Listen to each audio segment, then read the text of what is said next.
Hi hello welcome to Sujatha. ఈరోజు ఎండు రొయ్యలు టమాటా కర్రీ చేస్తున్నా. చూడండి.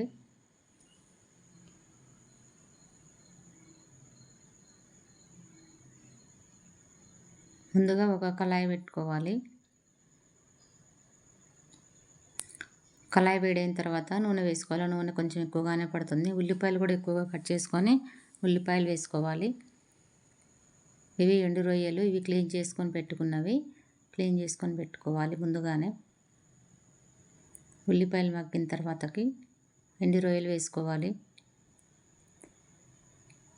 మీ ఇష్టం అండి, ఎన్నన్నా వేసుకోవచ్చు ఎండు రొయ్యలు. ఇవి మగ్గనివ్వాలి, బాగా మగ్గనివ్వాలి. మూత పెట్టి మనం నూనెలో వేయించుకుంటున్నాం కాబట్టి బాగా మగ్గనివ్వండి. మగ్గిన తర్వాతకి అల్లం పేస్ట్ వేసుకోవాలి.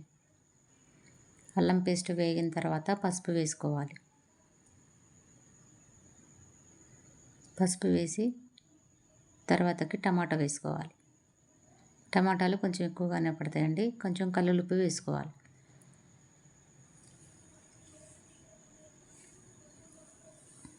టమాటాలు ఉడికేంత వరకు మూత పెట్టుకొని మగ్గనివ్వాలి.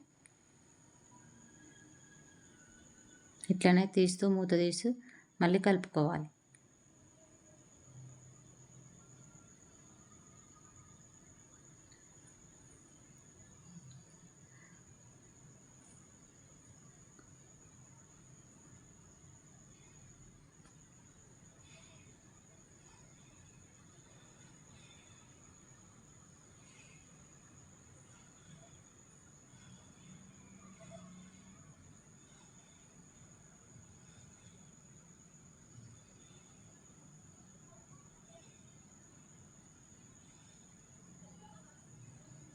టమాటాలు బాగా మగ్గిపోయినాయి కదండి. కారం వేసుకోవాలి.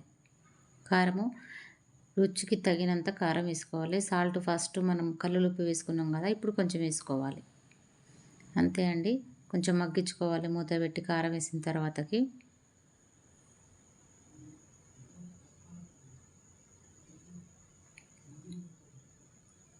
మళ్ళీ మూత తీసి ఒక టీ గ్లాసుడు వాటర్ వేసుకోవాలి. ఎందుకంటే ఉప్పు కారము ఎండు రొయ్యలకి పట్టాలి అంటే ఒక టీ గ్లాసుడు వాటర్ వేసుకోవాలి.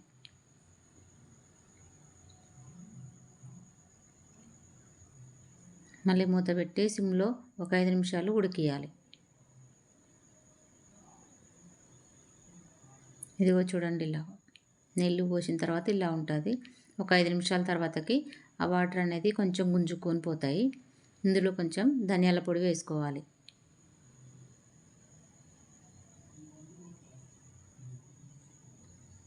ధనియాల పొడి వేసిన తర్వాత ఒక 5 నిమిషాలకి సిమ్లో పెట్టుకున్న తర్వాత ఒక 5 నిమిషాల తర్వాత కొత్తిమీర వేసుకుంటే అయిపోయిందండి ఎండు రొయ్యలు టమాటాల కర్రీ.